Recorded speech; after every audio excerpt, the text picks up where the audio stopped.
right, welcome to the episode 420 podcast. 420. Yeah, blaze it.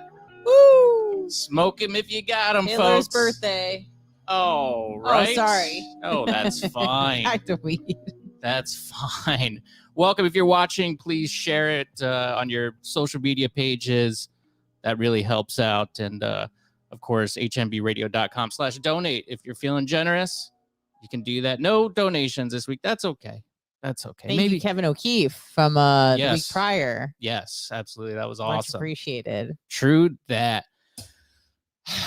Welcome. Hey, Anna, how are you? Hey, you look great. Thank you. 15 pounds. 15 pounds down. Woo! Feeling good in less than 2 weeks. How That's about fantastic. that? All you got to do is not shove a bunch of food in your and mouth. Take meth.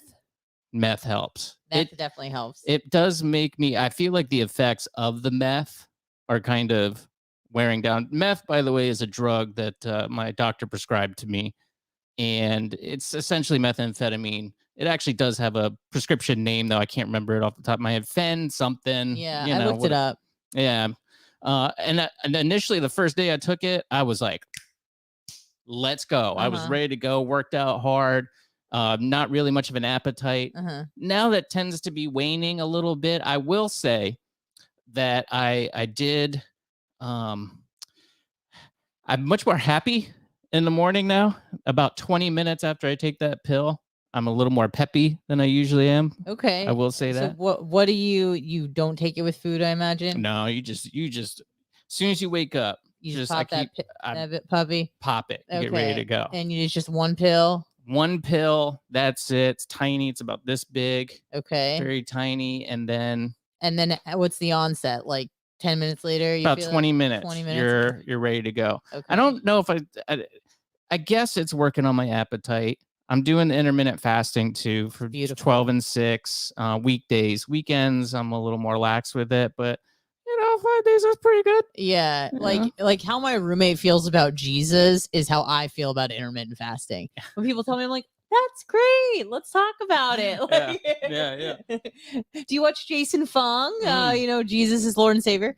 Yeah, no, yeah, I'm not like super into it, but I'm feeling good. I've been busting my butt. Yeah, I feel much healthier. So thank you.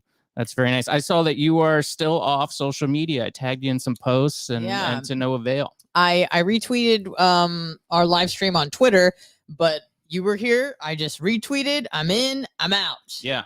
It's been a week, no social media, and I'm telling you, I feel really good. But I set the bar low. I've learned something from Mr. Jordan Peterson.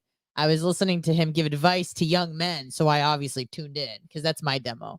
So he was like, you gotta, your goals are too high. You got to keep your goals nice and low to the ground so you could step over it and then set another low goal and step over. And before you know it, you've climbed a mountain. Yes. But you said you only did it one step at a time. Right. So I said, I'm going to go off social media for 1 week. That was last Wednesday. It's now this Wednesday. I'm going to go another week. Why not? Let's go another week. I am a little bummed because that means that this podcast doesn't get shared, and I'm trying to find every possible angle to get this show. And I mean, I'm not ashamed to say it, you have a bigger following than I do. So yeah, I don't even know anymore. Maybe everyone unfollowed me. Who knows? Well, maybe. And that actually is going to lead me into a point of what this episode is about this week. I promised this episode to some people who called in and asked about. I'm excited about a certain thing. And so trying to work this angle and get a more reach more of an audience with this podcast has gotten me in trouble with some people. First, I want to say that this podcast is on Spotify, by the way. We did not quit because of Joe Rogan. I would also like to invite Joe Rogan to join HMB Radio if he is removed. I don't know if he's interested in that, but, it's tough times. And I would love to have him. I can offer him a subscription to Spotify. Maybe a free hoodie. I can get him a hoodie and a subscription to Spotify. That'd be dope.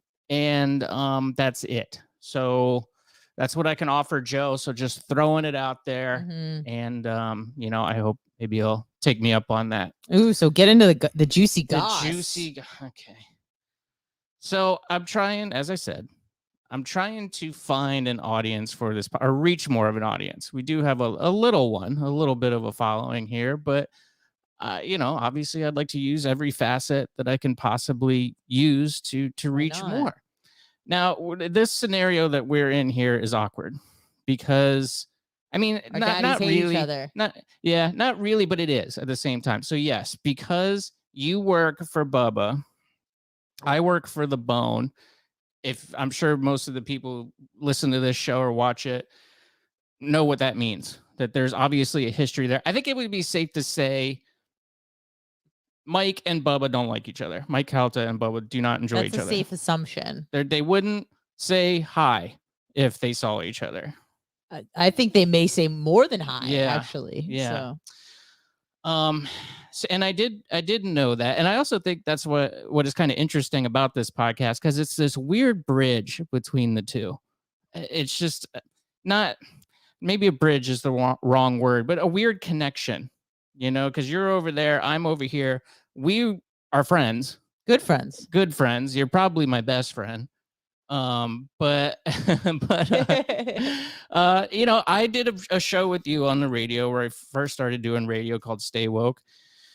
And I enjoyed that very much. And when you were terminated from the Bone, we didn't do that anymore.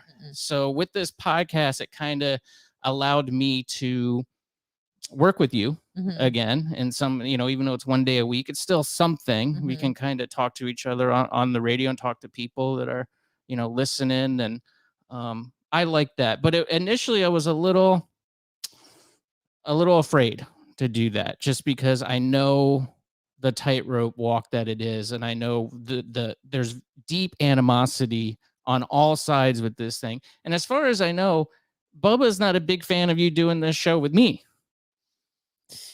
Bubba doesn't care as long as it doesn't interfere with me doing my work for him, which makes sense and is fair. But so none of this takes, so I wouldn't be doing more. Like, I'm doing everything I need to do there, and this is just a side project that we do here. But he doesn't have any issue with you or anything like that.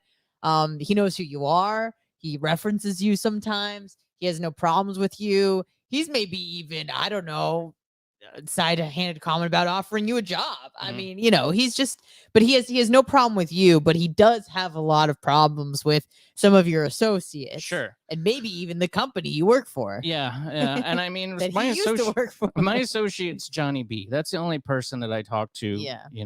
I don't see anybody. I don't talk to anybody else there. I mean, I was friendly. I did a good job at not fighting with anybody for a long time. That was one of my biggest fears, was like starting some sort of drama, and now I feel like I'm fighting with everybody. It's awful. And Mike Calta came and did this show with just me, and it was awesome. I had a great time talking to him. I look up to him very much, and he knows I do it with you. And and that was the funny thing. Before we got started, then this was kind of even when we first started kind of doing it full time, but the show together more regularly. Yeah. And the first thing he asked was, "How's Anna doing?" And I didn't know what to say. I was like, "Oh, she's great. I mean, she's okay. She's doing her thing." And I told him, I was like, I feel like that you and I had to be secretive about our relationship. Like we were gay in the 50s, is what I felt like, just because I didn't know the rules. Bathhouses and I didn't airport bathrooms. Right. We I remember there was a point where we were afraid to put each other on their Instagrams because we didn't know if we were going to get in trouble with anybody, and we didn't want to. So, and I was like, oh, and he went, "Oh, no, I don't care. I get it." And I go, "Okay, awesome. I'm happy to hear that. That makes me very happy." And he did the show. It was great. We had a good time. Whatever. And then, me and Johnny would fill in for his show, and that was always a good opportunity, like doing that. And we kind of became his main, fill-in people when he was gone. So if you listen to the Mike Calta Show, you may know that I received a nickname during one of their games, a new moniker. It used to be "When in Doubt, Will Kuntz It Out" for Whose Tweet Is It Anyway, which is a terrific game that Galvin came up with there. And that is, you guess, he reads a tweet, you guess which member of the Bone on air staff said it.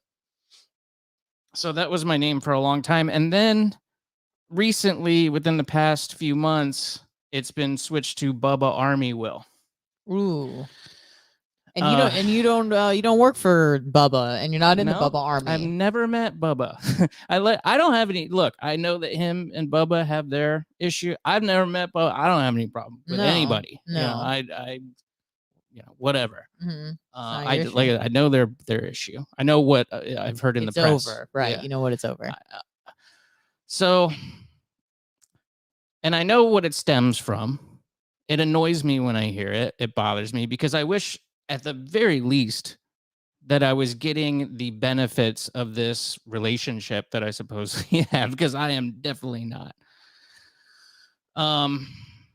So just before the holidays, like I said, was trying to find a way to build an audience for this podcast, for this show. And I think it's a unique thing that we got going on if you live in Tampa, just because of the setup. And sometimes people use hashtags to promote things. I use Tampa Bay, things like that, Florida, whatever we talked about in the podcast that week, to try to get people to click on that link. On what's trending or whatever. Yeah. You are the host or co-host of the Bubba Love Sponge Show. I am on 102.5 The Bone. So I hashtagged, I was trying to figure out hashtags, and I used hashtag BoneFam, which is the Bones, Bone family the hashtag. Fan base. Yeah. Or the on-air staff. Yes. And then I also used BTLS hashtag. Which is an acronym for Bubba the Love Sponge. Right. And that's the show that you're on, and you're on this show as well. So trying to build that audience. And I didn't think anything of it. Johnny B text messaged me later that day, and he goes, "What the hell are you doing?" And I went, "What?" And he goes, "You can't be using those hats. What's the matter with you?" And scolded me about the use. Text? Yeah. And I went, "What?" And I was kind of like shocked. I was almost annoyed with him. Like, are you serious? And then I go, "Mike doesn't care. I talked to him about it. You don't care." And he goes, "I don't know, man." He's like, "I would take it down if I were you." Is this before Johnny was contacted by anybody? It was just, as far as I know, no. That was just his initial his visceral reaction to seeing it. And I think that I have, on. Yeah, I thought I have good intuition. You do. Not in this occasion, though. I was shocked. So I said, "All right, I'll take it down." I noticed that one of the likes, and I think it was actually the only like I had on that tweet, was from Spanish, which is Mike's executive producer. Okay. So I took it down, redid it without the hashtags, just put up the podcast like normal. And that night, later on in the evening, I'm looking. See, here's something I'll do. And this is, I've been called a mental patient for doing this, and maybe I am. That's fair enough. Every once in a while, I just check to see who's following you, mostly to see if I can unfollow them. Because is it an app that notifies you when you're unfollowed, or you just no, not that far. You'll look up specific people to see. Yeah, manually look. So out of the conversation I had with Johnny, I went and checked Mike's page. I'm gone. Not followed. I'm off his Facebook. I'm off his Instagram. I'm like, oh boy. Okay. That's like the 21st century breakup. Like, I don't want to be your friend. Yep. I don't want to associate with you. Don't call me. Don't text me. Yep. You're blocked. Done. You're toast. Yeah. You're toast at that point. And I was like, oh, man. He went out of his way to look up all of your social media and unfollow you and unfriend you and unlike you and all that sort of stuff. Which sucks, because then you're it's like you get that feeling in the pit of your stomach. You're like, oh no. Yeah. Oh no. Especially him, because I do look up to him so much. And he's the daddy of the station. And he's the big dog. Yeah. And he said really nice things about me in the past, and obviously he trusted me with his show to do the show for him when he was gone. And did. So I was upset by it. So I tried to figure out how to handle this situation, and I said, well, I'm just going to be a man and call him. That's balls. Yeah. Like, props for that. That is balls. And it was during the toy drive, the Christmas toy drive. I knew that he was doing the toy collection at the Walmart, so I even thought about showing up, which I'm kind of glad I didn't do that. No. Don't ambush people. Yeah. What time? So what time did you call him? It was after the show was over, so I think it was around Perfect. 11. Okay. 11:30. All right. You know his schedule. So, Yeah. all right. And it rang twice Went to voicemail. and went to voicemail. Oof. So I said, okay, all right. Well, maybe he's, talking to people, busy. I'm sure he called you back. He did not. No. So I texted him and I wrote out a text. I don't have my phone on me or I'd read it, but essentially saying, I understand where you're coming from. My fault. I didn't think about it. I won't do it again. I guess I could see, why you would feel the way you feel, which I guess is anger.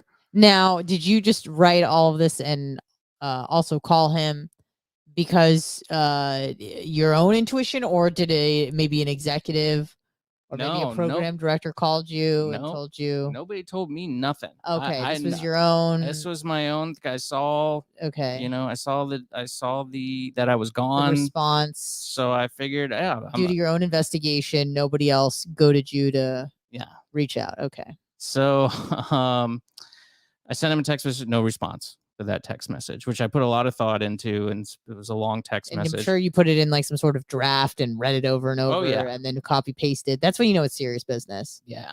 So no response to that. And then I even gave a donation to the Calta Family Foundation.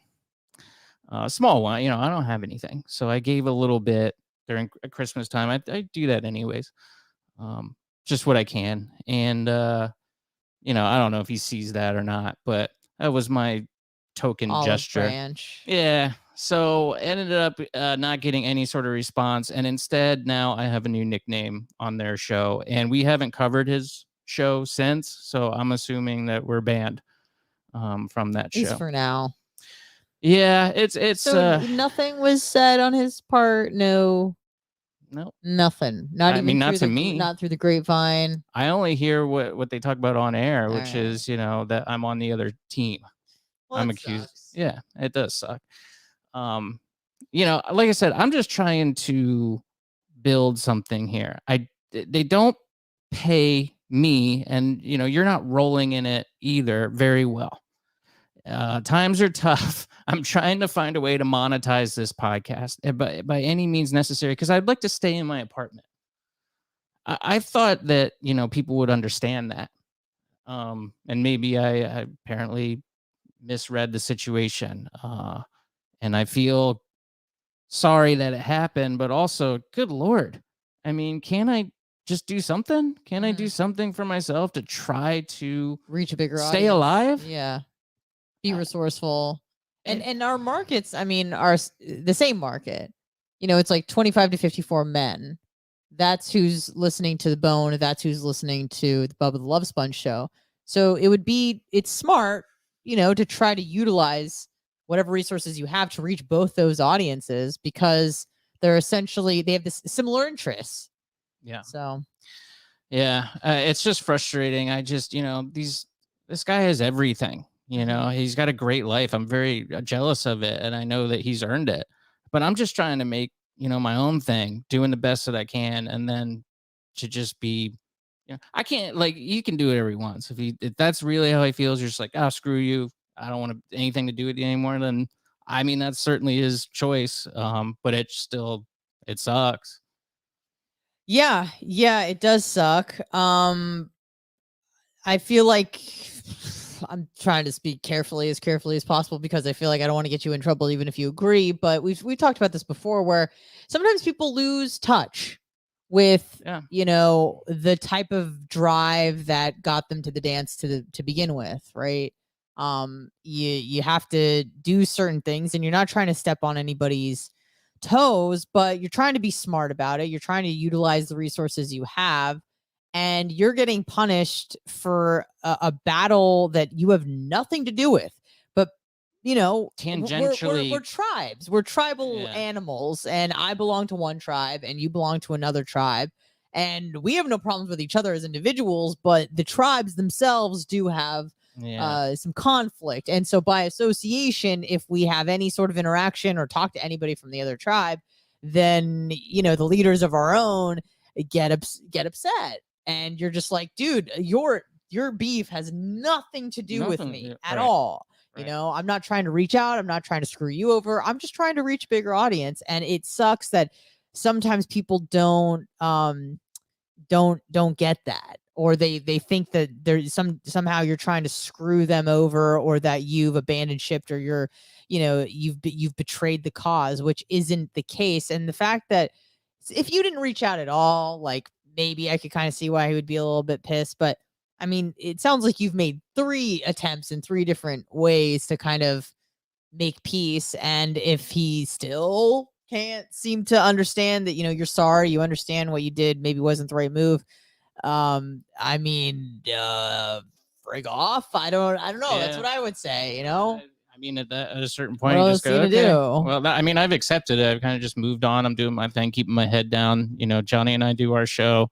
Get in, get out. And that's, you know, that's what I'm here for. So, you know, I could understand maybe even if I was like, I know we work on the same station, but I guess I fill in. So I'm pretty good at putting myself in other people's shoes. So I can kind of see how he feels about the whole thing. But also, I mean, you kind of tested the waters when you mentioned me on the show that he was a guest on, and he asked about me, and it didn't seem like there was any animosity there, and he seemed to understand why I work for Bubba now and didn't have an issue with it. Totally understood it. So I think that if I was in your shoes and I had that same conversation with Mike, I would probably think the same thing. Like, oh, Mike's cool. He doesn't care. He gets it. We're just trying to do a thing where, you know, we enjoyed working together and we're trying to build our own brand. So, but, you know, guess not. Yeah, it's unfortunate, but like I said, it is what it is. And so that's how I have the new nickname, Bubba Army Will. So if you hear it, that's why.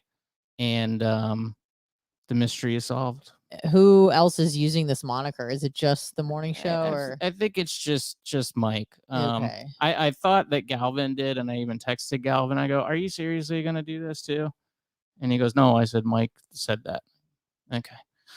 And you're on pretty good terms with Galvin, it seems like. I don't know if I'm on good terms with anybody right now, because I feel like whoever Mike is mad at, everybody else is mad at. So, or not mad at, just like distance themselves from. So, you are the plague, you know? So that kind of stinks too. I've lost some people at the station on social media. Ryan Hoppy and I are no longer friends. What? Yes. Well, that is a travesty. Sad to say. Did you unfollow him back? Is that the move? Absolutely. Okay. In a second. Yeah. Ryan does do this every once in a while, where he's mad and then he comes back and follows, and you know, you follow each other again, and friends you again, and then you okay, fine, now we're friends again. So Ryan has decided that that my crime was too great for him to remain even digitally connected to me.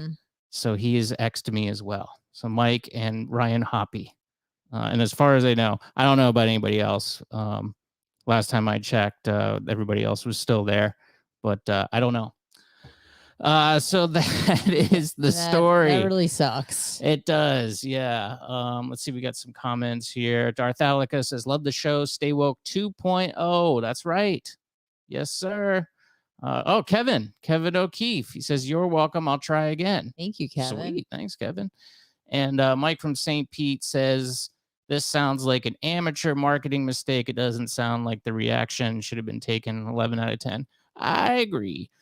But I can't help other people's feelings. I can only help my own feelings. Yeah, but you tried to rectify to the best of your ability. And it's, again, you can't force someone to take your apology, accept your apology. So you did what you could. And now you just kind of got to move on with your life. You know, you tried to get the girl back.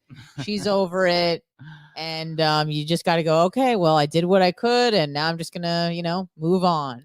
That's what you got to do. Yeah, but it does suck.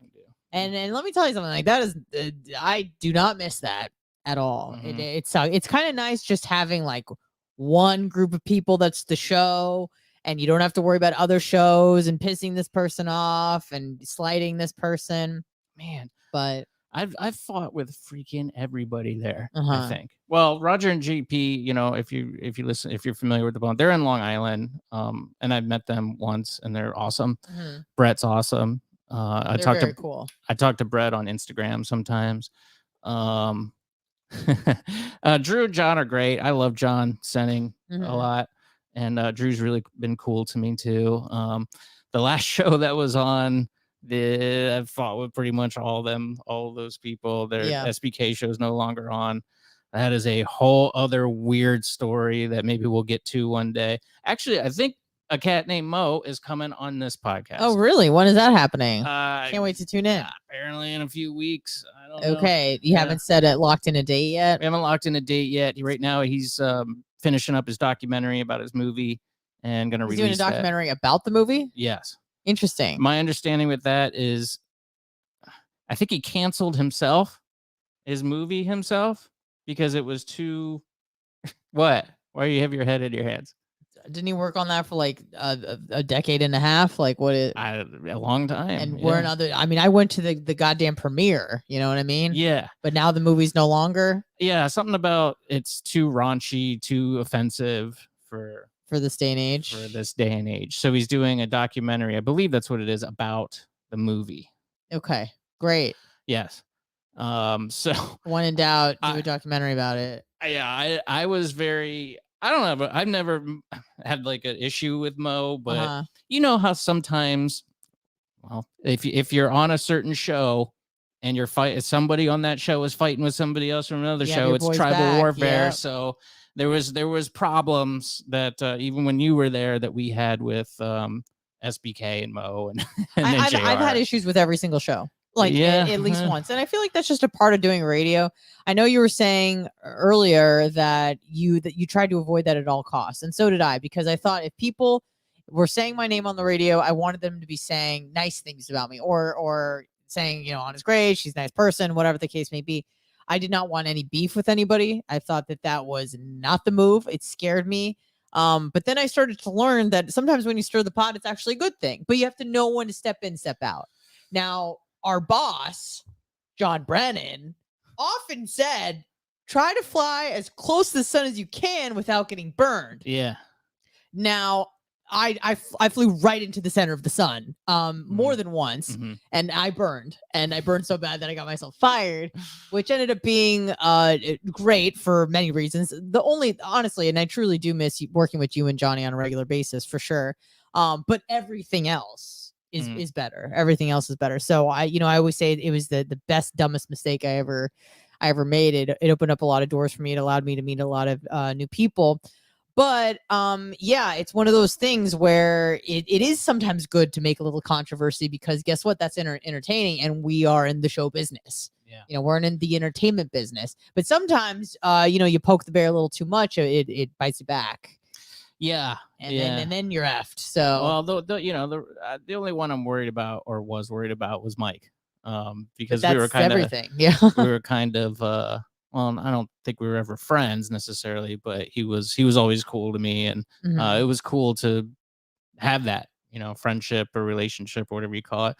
Other ones I didn't care about. Yeah, but he influences everybody else. So absolutely. If he's not on your side, then then you have no camaraderie with anybody, because everybody else wants to jump ship because they don't want to be on Mike's bad terms. Yes. So exactly. that sucks. But I hate to quote the Bible because it's stupid and fake, it's fables, but this too shall pass. Will, oh yeah. He'll find someone else to hate, or something else will happen. And I mean, I always think about, one of my darkest hours with my career, which was Hurricane Epilepsy 2019. Oh, man, yeah. I want to say it was April 1st. It was April Fool's Day, ironically enough. So I thought it was a joke, but it was not a joke. It was real life.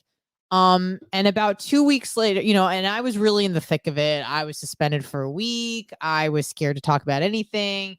I remember Johnny being like, don't not be yourself now that, but you're shaking, you're shooken up, Yeah. You're like, oh God, like, what can I say? You feel like you have no grip on what's appropriate anymore. Cause you're like, I missed the mark by so much apparently. And in the moment I thought I was totally within bounds. So like, what else am I off base on? Can I not make jokes about, I do the Asian impression sometimes. Can I not do that anymore? Are people just going to jump on me because, I'm just easy target now? So I was very scared. But then, I don't believe in God. I'm an atheist, self-proclaimed atheist. But, God was looking out for me. And about 2 weeks into the thick of it, when I was really seeing no light at the end of the tunnel because it just would not end, it was the tidal wave that just kept on coming. A blessing from God that just fell out of the sky like manna. And someone in our circle was in a scandal far, far, far more egregious than anything I could ever imagine. And I think I cried because I was so happy. I was so happy that someone tried to solicit sex from a child. And I feel bad for everyone involved, but for me, it was a massive win. It was a massive win. I remember it was like, like the opposite of 9/11, like when something really good happens. And I remember like where I was, who I was with, who told me, the how I felt my knees. And I was like, thank you, God, this is great. And you know what? Within 48 hours, everyone had forgotten what I had done. And I honestly couldn't even take my superiors seriously when they were trying to reprimand me for making an Instagram post when someone in our, almost immediate orbit was dealing with something where they were, a federal crime. One of the worst things you could do is, try to have sex with a kid. So I was just grateful that it wasn't a real kid, it was a cop, so everything's fine. A little bit of an amateur move going on Tampa, chat. What was it? Tampa teens, like whatever. Like this is in 2003. Anyways, I'm not telling you how to be a pedophile, but what I am saying is sometimes you just get like a little nugget from God. You get a little gift. So maybe someone will try to molest a kid or something in the next couple weeks, and it will take the heat off of you, and it will be the best thing that ever happened. And I hope I dearly hope in my heart of hearts that someone tries to do something as egregious as that person did for me and just take all the heat off of you. So that's my well wishes for you. Boy, I hope so. Fingers crossed for some sort of devastation to occur. That's what I'm talking about. Now, Anna, you're on social media. I'm not. Follow me at home_made_man on Instagram and Twitter. HMB Radio on Facebook. We're on Rumble Video for when we get kicked off. I'm putting these up on YouTube as well. You can watch the replay. And of course, you can still get the audio only on Sundays. I release those. If you're listening in your car or something, you can just search HMB Radio, all one word. Please tell a friend about it. That really helps, and it's an easy way to spread the word. Spread the word. Word of mouth is your best form of advertising. Before I screw up again and do some other marketing that ends up getting me in trouble, maybe go into Tampa Teens chat room and share some links. And all of a sudden now I'm in trouble. It's not really our demo, but hey, spread the word to an undercover cop. And the Johnny B show is #1 with kids. We get a lot of kids that call in. Awesome. So, but you don't want to risk it. So spare me the duty to go into Tampa Teens chat room and share links. Don't make him do that. Share. Don't make him do that. Press the thumbs up button if you're watching on video. I have some stickers. I still have stickers. I just found them the other day. I kind of forgot that I had stickers. Stay woke are gone. I have one Stay Woke on my fridge. That's it. That's the only one I have left. Limited edition. That's right. Keep those for life. And I do have some HMB Radio stickers though that I'm happy to send you if you go to hmbradio.com, hit the contact page. There's an email there. I hope it's up to date. I don't even know if I have the right email up there. It's thehomemadebroadcast@gmail.com now. I used to have a Radio St. Pete email, but it doesn't work anymore, and they don't know how to fix it. So just send it to thehomemadebroadcast@gmail or Facebook, Messenger, Twitter. My DMs are open. Instagram, same. I check those every once in a while. So Anna, terrific. Can I make a shout out really quick? Yes, I have a friend that's actually running for Congress. Oh my! And if you're in Florida District 13, which is Pinellas County, most of Pinellas County, Kevin Hazlett is running on the basis of freedom. So, you know, you didn't like the lockdowns, you didn't like what the government, what the government telling you what to do and mandates and all that stuff. Kevin Hazlett is your man. He'll be running in Florida District 13 this year for Congress. Very exciting stuff. Is he going up against Ana Paulina Luna? I've heard that would have been his biggest opponent, but I've also heard that I think something happened with her dad. I don't know if he suddenly died. She may be pulling out of the race. I don't know if it's confirmed. This is kind of all hearsay. But if she does pull out, and Ana Paulina Luna, which is not her real name, by the way, it's something like German, but she pretends to be Latin, but that's okay. No big deal. But she was endorsed by Trump. That was her big thing. Yeah. I think because she liked guns and she's hot. I think yes, she is. Trump liked those spicy two meatball. Things. Yes, she's young. She's in her 30s. She's very sexy. Was a model. I think she was in the military. But Trump endorsed her, so that kind of blew her name up. So she had a lot of popularity. She got a lot of money with her campaign. But Kevin is running against her. If she's still running at all, I don't know. But Florida District 13. Kevin Hazlett is your guy. So I'm very, very excited to possibly know a congressman. So does he want to come on the show? Possibly, yes. I will talk to him about it. That'd be cool. I'd like to talk to that. I know we got midterms coming up here pretty soon. So I'd like to get maybe I'll see if I can get Charlie Crist in here too. Yeah. I had to unfollow him on I follow the local politicians, even if which I hate all the politicians. Yes. But they're even the ones I really hate. I still follow because I'd like to know, Charlie Crist is our congressman here in St. Pete. So I followed his page to see what the haps was, whatever he's willing to share anyways, right. And every day he's just campaigning on that page. It's just like DeSantis is a white he won't condemn the white I mean, it's multiple posts a day. I get it if you want to throw it out there, but you're like spamming us. Yeah. And I'm like, dude, I just want to see what you're doing in DC. Can you just post that stuff? Is there a separate page that I can follow? Nope. Sorry. I can't wait for that to be over. November. So only 9 months. Yeah. 9 more months. It's going to go by quick though. Pregnancy to go. So yeah, that'd be cool. But yeah, I'd like to talk to whoever's running for those things. I don't know if people would be interested in that or not, but well, this is a local podcast, so this is the people that they probably want to reach. So I'll talk to Kevin about it. All right. Very good. Talk to you next week. Bye.